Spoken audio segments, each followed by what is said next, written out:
Welcome to Full Spectrum Science Shorts. I'm your host, Ron Hipschman. We've all been doing a lot of sitting around lately, but just because you're sitting on the couch watching reruns of Law and Order for the 10th time doesn't mean that you haven't been active. Well, sort of. You've been a real Couch Potato Olympian. We're going to learn about the Olympic events you've been participating in.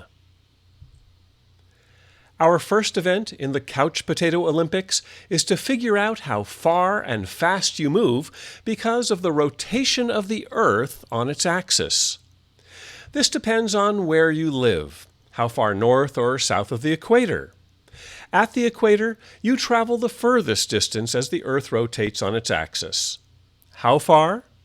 Well, if the Earth is 7,918 miles in diameter, the distance you travel around the equator is simply the circumference of the Earth. Remember the formula? The circumference of a circle is pi times the diameter. So the distance you travel in one day, once around, is pi times 7,918 miles, or almost 25,000 miles. And you do this every day of your life. Since you travel this distance in 24 hours, your speed is the distance divided by the time, or 1,036 miles per hour. Not bad. But that's the case for the equator. If we move north or south of the equator, the distance you travel in one rotation gets smaller and smaller. At the latitude of San Francisco, about 37¾ degrees north of the equator, the circle we travel in is somewhat smaller. Our circle is 6,260 miles in diameter, and we therefore travel the slightly less distance of almost 20,000 miles, 5,000 miles less than at the equator. When we calculate our speed in San Francisco, we're moving at a much more reasonable 819 miles per hour. If you move even further north, you travel less and less each day until you reach the North Pole, where you may rotate once per day, but you move nowhere. For the math geeks out there, you can figure out the diameter at any latitude with this formula. The diameter at any latitude is equal to the equatorial diameter, 7,918 miles, times the cosine of your desired latitude. Multiply this diameter by pi, and you have the circumference at any latitude you choose. You're also sitting on a planet that's revolving around the sun, which brings us to our second Couch Potato Olympic event. While it rotates on its axis, the Earth takes 1 year to revolve around the sun. Without getting into the weeds of the definition of the year, there are 365.2425 days in a year. We'll use this number quite a bit in our calculations. We know the distance to the sun is about 93 million miles on the average. With these two numbers, we can figure out our distance traveled and our speed. The circumference of our orbit is pi times the diameter, or pi times twice the radius, the diameter is double the radius, which is almost 600 million miles in 1 year, or dividing by 365.2425, 1.6 million miles every day. Well, that's already a speed, but let's divide that by 24 hours per day to get our orbital speed of well over 66,000 miles per hour. Bet that's not on your speedometer. If we further divide by 3,600 seconds per hour, we find that we're moving 18.51 miles per second around the sun. Our third Couch Potato Olympic event involves the motion of the entire solar system. The sun, the Earth, and the rest of the planets are traveling together through space within our Milky Way galaxy. we're moving toward a place in the sky called the solar apex. The solar apex is near the constellation of Lyra the Harp, one of our summer constellations. Now, if I speed up time so we travel forward 100,000 years in the next 15 seconds, you can see that the stars move around us as the sun moves toward the solar apex. We can figure out our speed by looking at the stars in our neighborhood and sort of taking an average to see how fast we're moving relative to them. From that, we can learn, in our third Couch Potato Olympic event, we're moving at over 1 million miles a day at a speed of 43,000 miles per hour, or about 12 miles per second.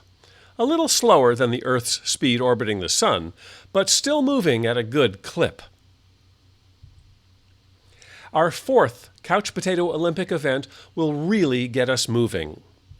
Not only are we moving inside the Milky Way galaxy, we're orbiting its center as the galaxy rotates. The Milky Way is a large collection of maybe 100 to 400 billion stars gravitationally linked and orbiting a massive black hole at its center. The galaxy is about 170,000 light years in diameter. The Sun is not centrally located, but rather out in the suburbs, about 26,700 light years from the center. We orbit that center along with all the other stars, taking about 230 million years to make one circuit. These are all the numbers we need to make our next calculations.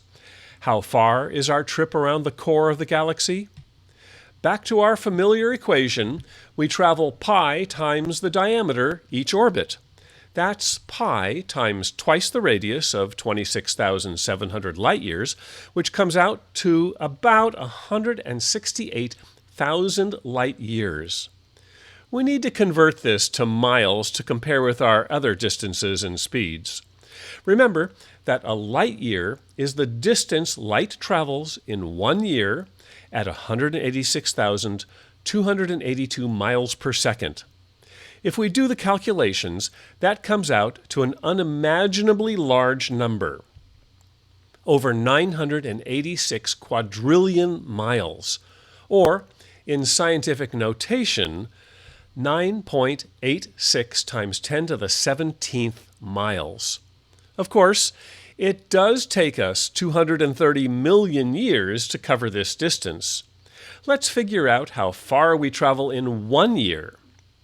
If you divide the 986 quadrillion miles by the 230 million years it takes to cover this distance, we travel over 4 billion miles every year. Now let's figure out our speed.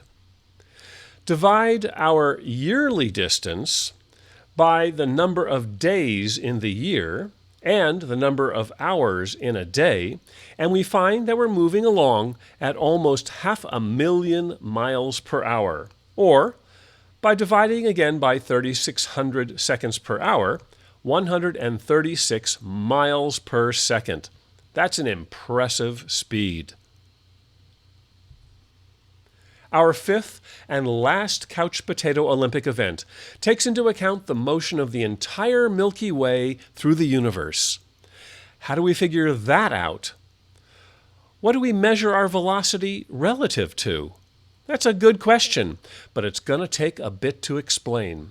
We have to go back 13.7 billion years to the Big Bang. But let's start closer to home. Our Sun, 93 million miles distant, is only 8 light minutes away. It takes light 8 minutes to reach us from the Sun. The closest stars to the Sun are parts of a multiple star system in the constellation of Centaurus, the Centaur. Alpha Centauri is one of the closest star systems to us at a distance of 4.37 light years. The other bright star you see is Beta Centauri, but it's actually much further away at 390 light-years. Since Alpha and Beta both look about equally bright, this means that Beta Centauri is intrinsically much brighter since it's so much further away. The star we need to be looking at is really in orbit around Alpha Centauri, but it's much dimmer. In the center of that little red circle, let me magnify it for you. Right there is a smaller, dimmer star called Proxima Centauri. That's only 4.24 light-years from the Sun, the closest star to us. Yet the light from that star takes 4.24 years to reach us at the speed of light, so we're seeing it as it was 4.24 years ago. This is the Andromeda Galaxy. It's one of the closest major galaxies to our own Milky Way. It's a mere 2.3 million light-years away. So we're seeing this galaxy as it was 2.3 million years ago. You can see this galaxy with your naked eye in a dark sky, making it the furthest object you can see without aid. A related fact, our galaxy is headed directly towards the Andromeda Galaxy and will collide with it and merge in about 4 billion years. Light from even more distant galaxies, traveling at 186,000 miles per second, takes longer to get to us the further out the galaxy is. So we're looking back further in time when we look at galaxies that are further away in space. Here, we're seeing thousands of galaxies in a very long exposure taken by the Hubble Space Telescope. This one frame contains about 10,000 galaxies, and this photo is actually a very small piece of the sky, only 1/10 the size of the full moon. Again, the further out we look, the further back in time we see. If we look out far enough into the past, we eventually come to an opaque wall of hot plasma. That wall of opaque radiation is 13.7 billion years distant. We can see no further. At that time in the past, only 370,000 years after the Big Bang, the universe had expanded and cooled to the point where neutral atoms could form and the universe became transparent to light.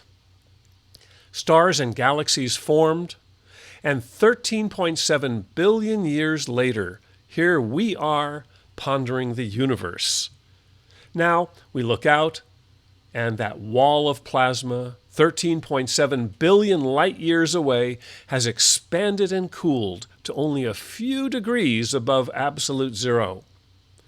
To measure the variations in temperature of the early universe, we sent out a spacecraft called the Wilkinson Microwave Anisotropy Probe, or WMAP. Here are the results.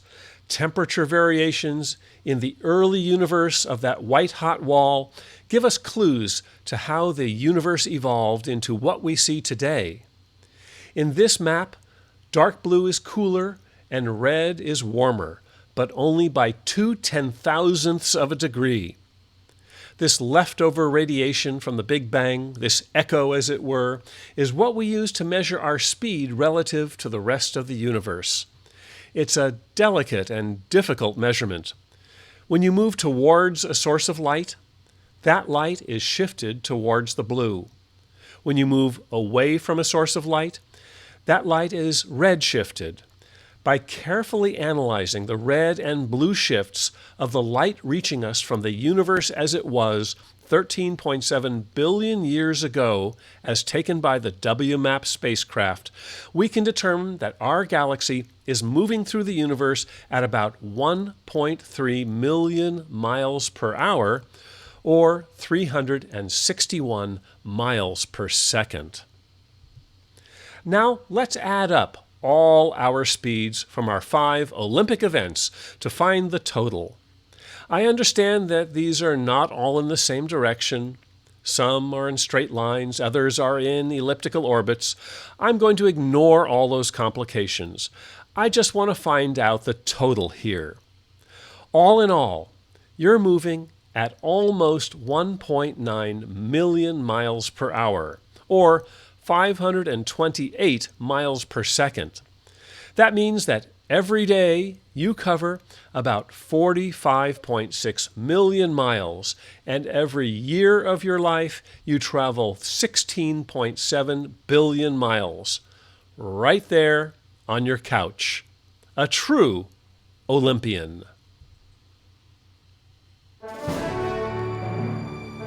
Full Spectrum Science Shorts awards you with its gold medal for the Couch Potato Olympics. The next time someone comments about your laying about, tell them exactly what you've been doing. You look exhausted. Just for fun, we've provided a spreadsheet in Apple Numbers, Microsoft Excel, and OpenOffice formats for you to easily figure out how far and fast you've traveled in your life. Download them from the links below. You only need to fill in your age and your latitude. All the numbers will calculate for you.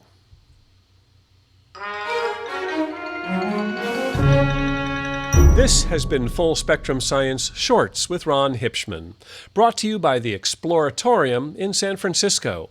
This program, like all Exploratorium programs, is only possible because of donors like you. We know that this time is challenging, but if you can, help us keep educational content like this free and accessible to all by donating today at www.exploratorium.edu/connect. Thank you.